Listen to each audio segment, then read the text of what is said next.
guys, Devlin Hesslers here. I am back and I am in the Gym in the North today, and today we are going to do a walkthrough on the leg press. Now, leg press here at the Gym in the North is a pretty fancy leg press. It's not like most ones that you're gonna find in most normal gyms, but I think it's fucking great. So what we're gonna go through today is I'm gonna run through how to band it properly, reverse band it properly, why we're gonna do those, different foot placements as well, and ways to hit different kind of goals. So let's get into it. First thing we're gonna touch on is I wanna talk about how heavy this fucking sled is. This thing weighs roughly about 270 pounds. Now, a lot of individuals don't have enough leg strength to be able to utilize that efficiently, so what we're gonna do is we're gonna show you how to reverse band this first. Now, the main reason that you're gonna use bands to rather band to pull it down or to reverse band it, the idea is to change the resistance curve of the exercise to your strength curve. Meaning, when you are in the hole, so when the sled is closest to you at the bottom of the rep, is when you are your weakest, and that is where the weight feels the heaviest. Now, adding the reverse band on this, what that's gonna do is it's gonna create extra tension as the sled comes down, which makes it so that the load is actually lighter at the bottom where you are your weakest, and as you push the sled up, you're gonna be getting into a stronger position, and that is when the weight is going to feel heavier. So I'm gonna show you guys how to do that first, and then we'll do a couple. Good? Yep. Okay. All right, so with the reverse banding, I like to personally use the thinner black bands. We have very large black bands here. I don't recommend using those because the tension on those will actually pull the entire sled up. We don't need that.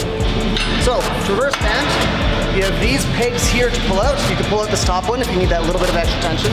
The extra few inches actually makes a pretty big difference. But most people are fine with just this.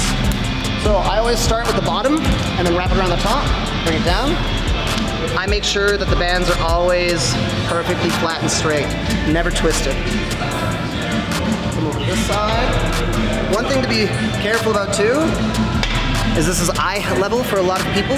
So make sure that when you are done with reverse banding this, you push these pegs back in. Be kind to everybody. Nobody needs to accidentally get a giant chunk of metal in the eye. I've been hit in the eye before. It is not fun. Never in a gym. So this is how you set up the reverse band. Come on over here. Now as I get into here, pull this all out. One of the nice things about this is the amount of weight that's on the sled right now at the bottom end of this range is so light. Like it's really not very heavy at all. It's really nice to be able to do this. So, for a lot of individuals, if you don't have a lot of leg strength already, this is how I would recommend setting it up. So, if you are amongst a crowd that has monster quads, you really like able to push a lot of weight, I recommend banding it, pulling downwards.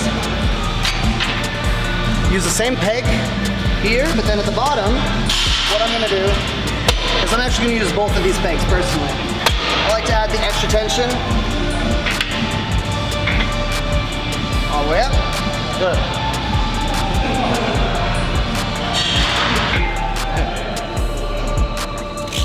Now again, once you have the bands all in place, make sure that they are straight all the way around. We don't want them to be twisted or bent or anything. With this banded setup, the bands are now pulling the sled down to make it heavier as you go up, adding tension onto the already heavy sled. Coming in here like so.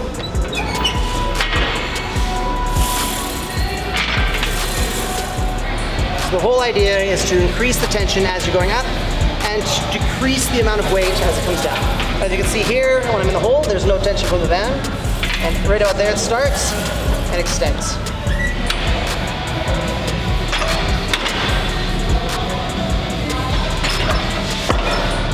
Now that we have the bands all set up in place, I've got a couple plates on there. I'm gonna show you a few different foot placements and the different benefits that you're gonna get from these foot placements. First thing we're gonna be talking about is narrow foot stance on the leg press. Now, when you are going more narrow, this is typically going to be rather more quads or more glutes, and this is going to be less adductors. Your adductors are on the inside of your thighs. Those are what stabilize your knees typically. So with this, you wanna hit more glutes, you wanna have your feet higher up on the sled. What this is gonna do is it's going to create more hip flexion as the sled comes down onto you, and that's going to allow you to incorporate more glutes. When I drop my feet down to the bottom of the sled, so it's a lower foot placement, this is going to create less hip flexion, but significantly more knee flexion. So I'm going to get much more quads out of this movement. If I go to a wider stance, this is going to hit more of my adductors. When you go into the wider stance, your quads are actually used slightly more as knee stabilizers, and your adductors are more of what's actually lifting the weight up. With that in mind, same with like with the narrow leg press, are you trying to hit more glutes still, or are you trying to get a little bit more of like the quad adductor activation?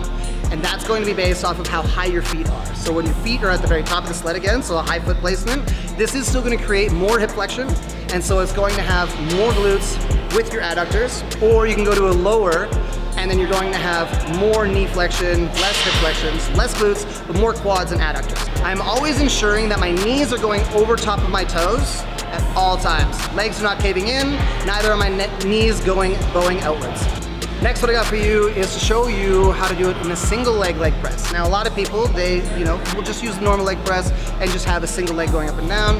The cool thing about this one is we actually have it available to have each side move independently.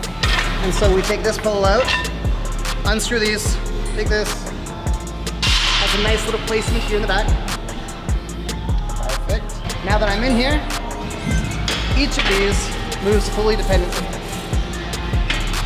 So, say I just want to train one leg, I can brace fully, have my leg in the position that I want it to be in, and focus solely on the one. Now, one massive benefit to doing a single leg press like this, I've noticed that it really helps build that outer sweep in your quads. So a lot of bodybuilders are heavily going to benefit from doing single leg movements like this.